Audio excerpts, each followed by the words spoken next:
Well, our lead story on the programme is the UN's condemnation of what's happened in Myanmar. But actually, the UN has issued a second damning report, and we're going to look at that now. It's about the conflict in Yemen. The whole thing's online if you want to read it. And if you do, you'll see the UN accusing all sides of this war of war crimes.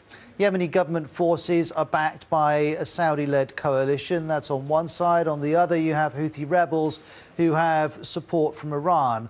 Both sides are accused of showing disregard for civilian life. This is one member of the UN's mission in Yemen.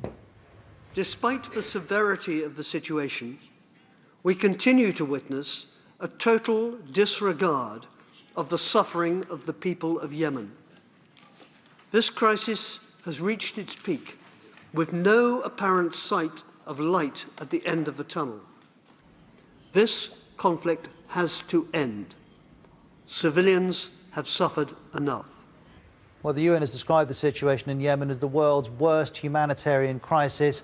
We know around 6,000 people have died, more than 22 million people, that's 75% of the population of Yemen, are estimated to be in desperate need of aid. And this conflict dates back to 2011, during the Arab uprising. The long-standing president, Ali Abdullah Saleh, was driven out and power was passed to his deputy, who became President Hadi. But that transfer was disputed.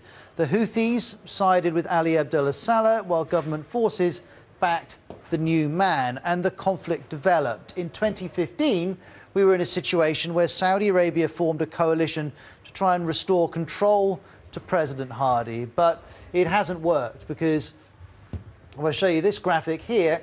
Actually, that graphic's not coming up, but I'm going to tell you that the rebels still control significant parts of the country. That's the simple version, but the UN in this report is at pains to say there's nothing simple about this. They say the conflict is increasingly muddled as loyalties shifted, armed groups proliferated and factions fragmented.